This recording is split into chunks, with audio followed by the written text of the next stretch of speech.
Across the continent, a subtle yet powerful current is beginning to move. It doesn't announce itself with noise or spectacle, but it is unmistakable in its direction. Quietly, steadily, a number of European nations, once deeply tied to the foundational ideals of the European Union, are beginning to shift their gaze elsewhere. Their attention drifts eastward and southward, not toward chaos or uncertainty, but toward something emerging, something strategic, something increasingly hard to ignore. BRICS. Once a loosely knit coalition of 5 emerging economies, Brazil, Russia, India, China, and South Africa, BRICS has matured into a structure with growing gravitational pull. No longer just a footnote in global economics, it is fast becoming a credible alternative to the long-standing dominance of Western institutions. Where once BRICS was viewed as symbolic, a hopeful gathering of rising powers with shared aspirations, it is now being re-evaluated in far more serious terms. Its members are no longer simply cooperating. They are crafting a new vision of global influence, one that resonates with countries frustrated by the slow pace, rigid expectations, and political conditions of Western-led systems. And Europe is taking notice. Among those responding, Turkey stands at the forefront, not only because of its size or economy, but because of its geography, its complex identity, and its geopolitical restlessness. Situated quite literally at the crossroads of continents and empires, Turkey is a land of contradiction and convergence. It is at once European and Asian, Islamic and secular, deeply tied to the West and yet fiercely determined to act on its own terms. That determination is more visible than ever. Today, after decades of pushing toward European integration, Turkey is taking steps that suggest a different future. It is no longer waiting passively on the sidelines of the EU's endless enlargement process. Instead, it is stepping forward with purpose, signaling its intent to join BRICS. This move is not a technical maneuver on trade. It is a declaration, a reorientation, a calculated pivot rooted in both frustration and ambition. For years, Ankara knocked at the EU's door, adjusting laws, reforming institutions, opening markets, and adopting European norms. In return, it received hesitation, delay, and a labyrinth of political conditions. Every concession made seemed to be met with one more layer of uncertainty. Promises came and went. Membership remained just over the horizon. Now, with global power structures shifting and new alliances taking shape, Turkey sees opportunity where once there was only waiting. BRICS offers what the EU could not or would not: engagement without condescension, partnership without constant preconditions, dialogue without demands for ideological submission. BRICS, at its core, represents a model based not on transformation by force, but on mutual benefit and national sovereignty. Unlike NATO, which is a military alliance born in the Cold War and driven by defense doctrine, BRICS is built on economic cooperation and development. Its ambitions are not to enforce security pacts or ideological lines, but to create pathways for trade, financial autonomy, and regional influence outside of traditional Western frameworks. It is a platform for rising powers to work together, not to be absorbed into a rigid bloc. Turkey's desire to join BRICS doesn't mean a break from Europe. It means the evolution of its foreign policy towards something more diversified, less dependent, and more attuned to a multipolar reality. Trade with the EU still thrives, exceeding $200 billion a year. But Turkey no longer wants its future tied solely to the mood of Brussels. It is seeking agency, a position from which it can shape global debates, not merely react to them. President Recep Tayyip Erdogan has made his vision clear. Turkey must be a country that sets its own terms in a world where power is no longer centralized in the hands of a few. And BRICS provides a stage for that ambition. A place where Ankara can speak, not as a subordinate, but as a peer. This reorientation is not isolated to Turkey. The same sense of strategic fatigue is palpable in Serbia. A candidate for EU membership since 2012, Serbia has waited, adapted, and negotiated, only to find itself mired in a process that often seems less like a pathway, and more like a proving ground with ever-shifting goalposts. At the heart of its stalled progress lies Kosovo, whose recognition is non-negotiable for Brussels and existentially unacceptable for Belgrade. In that unresolved tension, Serbia sees not progress but pressure. The European project, once embraced with hope, now feels uncertain and burdened with contradiction. In the vacuum of disillusionment, BRICS presents itself not as a consolation, but as an alternative worth exploring. Serbia's leaders are increasingly vocal in their frustration. Vice Prime Minister Alexander Vulin has condemned the EU's long list of requirements, calling out the asymmetry of a process that seems to ask endlessly while giving little in return. Unlike the West, he argues, Russia never asked Serbia to choose. Never forced ultimatums between East and West. Never demanded that Serbia cut ties with historical allies or adopt policies that undermine its national identity. This is what makes BRICS attractive, not just the economic potential, but the principle behind it. It is a club of nations where sovereignty is respected, not bargained away. A space where cooperation does not require compromise of values. Serbia's interest in BRICS is not yet formalized, but it is active and undeniable. It is expected to attend the next summit, joining a growing list of countries that includes the United Arab Emirates, Saudi Arabia, Egypt, Iran, and Argentina. Some have already joined, others are on the path. But together they are reshaping the meaning of global partnership. What was once a minor constellation of emerging states is becoming a new pole of power, one that balances against the old guard of Western institutions. The appeal of BRICS for countries like Turkey and Serbia lies not only in trade or investment, but in its political philosophy. Where the EU and IMF often attach strings, reforms, conditions, alignment, BRICS proposes something simpler and perhaps more radical: respect for national choices. It does not demand systemic change or value conformity. It does not judge internal politics or legislate from afar. It offers collaboration, not correction. And for many leaders across the global south and beyond, that's not just refreshing, it's essential. If Serbia follows Turkey's path toward deeper BRICS engagement, it will mark not merely a shift in foreign policy, but a broader realignment, one that acknowledges that the global order is no longer singular in vision or authority. The Western model is no longer the only template. Multipolarity is not a theory, it is unfolding.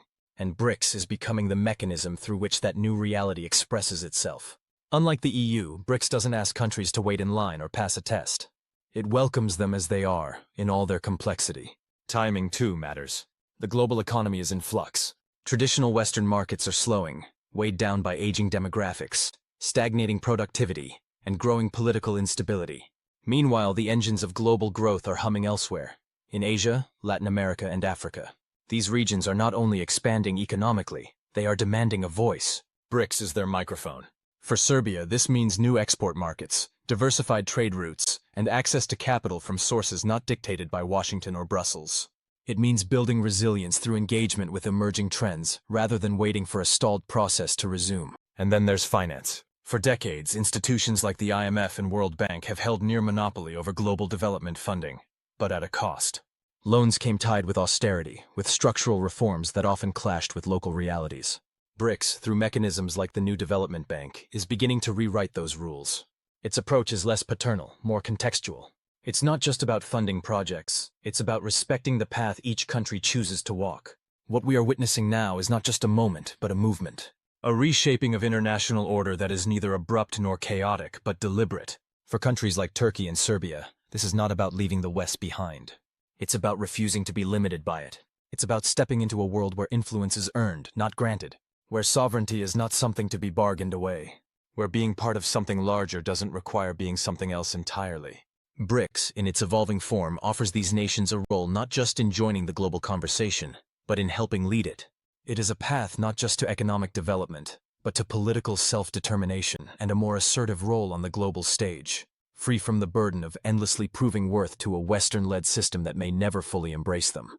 As old alliances buckle under the weight of contradiction and stagnation, BRICS rises not simply as a grouping of nations but as a statement of intent, a declaration of a different future, one grounded in multipolarity, mutual respect, and cooperation without subjugation.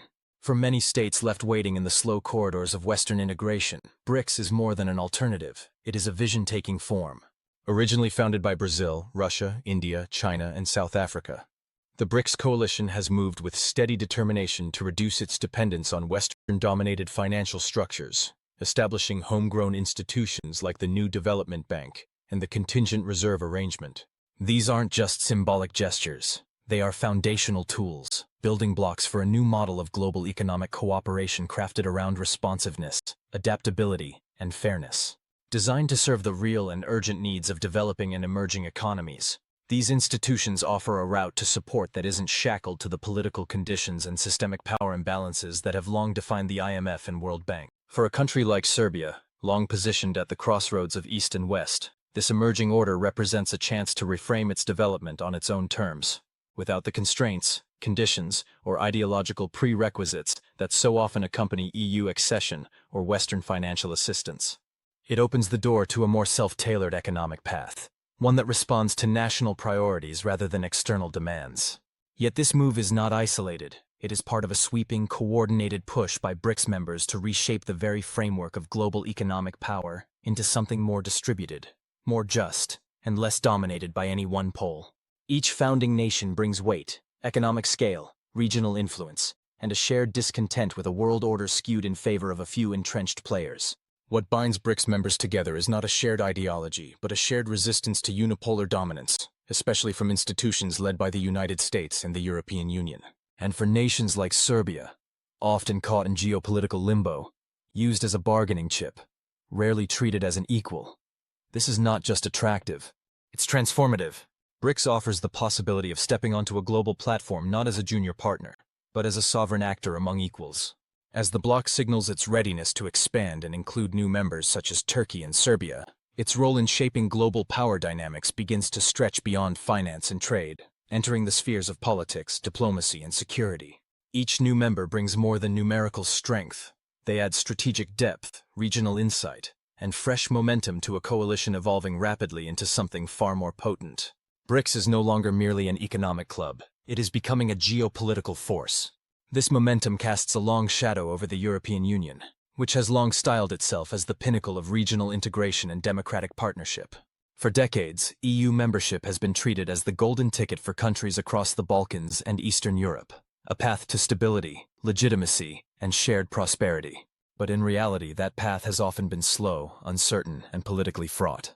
Serbia's long EU accession journey is marked by delay, shifting goalposts, and recurring political friction, particularly over contentious issues like the rule of law, media freedoms, and Kosovo. What was once a promising vision now appears to many as a distant horizon, obscured by bureaucracy and bound by conditions that seem rigid and misaligned with local realities. The EU's approach, delayed integration in exchange for deep domestic reform, has lost much of its persuasive power. It increasingly feels like a transactional exchange, where economic opportunity is held out as a reward for compliance with external political terms. In this growing vacuum of credibility, BRICS enters as a compelling alternative. It offers something fundamentally different: a community of equals, a partnership without prerequisites, and a sense of shared purpose unclouded by historic dominance. As BRICS grows more appealing, the EU risks losing its once unchallenged influence across regions it long considered its own. If Brussels cannot modernize its enlargement approach, deliver tangible benefits more quickly, and shed the perception of paternalism, it may find itself outmaneuvered by a coalition that promises immediate cooperation, strategic partnership, and political dignity. The rise of BRICS is not simply the result of institutional innovation. It's driven by leadership and geopolitical calculation, particularly from Russia under President Vladimir Putin. Putin has been instrumental in articulating BRICS's mission and ambitions, using Russia's influence, resources, and strategic leverage to push the bloc beyond economic cooperation into the realms of security and global governance. Under his leadership, BRICS has embraced a more assertive stance, developing mechanisms to shield members from Western financial shocks, sanctions, and conditional aid. Putin's vision extends to greater military and intelligence collaboration among BRICS nations, laying the groundwork for potential security cooperation frameworks that could serve as counterweights to NATO and other Western-dominated security arrangements. Though still in early stages, these initiatives signal an unmistakable ambition to make BRICS a full-spectrum geopolitical actor. Putin's consistent push to include countries like Turkey and Serbia further underscores his understanding that BRICS must grow not only in size, but in diversity, reach, and strategic utility. Expansion is not about prestige. It's about power, resilience, and the ability to set the global agenda. The inclusion of Serbia would bring unique regional perspectives and reinforce BRICS's emerging role as a bridge between continents, cultures, and strategic blocs. For Serbia, joining BRICS would mean far more than economic access. It would offer a front-row seat in shaping a new world order, a departure from decades of Western-centric diplomacy, and a chance to help build an international system where sovereignty and cooperation coexist without contradiction. This moment is more than a shift in alliances. It's a generational pivot in global power, and Serbia stands at a defining crossroads. Across the broader international landscape, the growing interest in BRICS from countries like Serbia and Turkey is emblematic of a deeper global recalibration. The expansion of BRICS is not just about trade agreements or investment banks. It is a loud, deliberate rejection of the status quo, a call for a more equitable global system where emerging powers are not perpetual outsiders, but co-authors of the future. With Putin steering its course, and with member nations increasingly synchronized in their vision, BRICS is no longer a loose affiliation. It is rapidly consolidating into one of the most influential coalitions of the century. For nations grappling with a shifting global landscape, BRICS represents a rare combination of strategic autonomy, economic opportunity, and political respect. As its scope deepens and its influence multiplies, its presence in global affairs can no longer be ignored. BRICS is not coming, it has arrived. And in the evolving order of the 21st century, it may very well become one of the defining pillars of a new international system.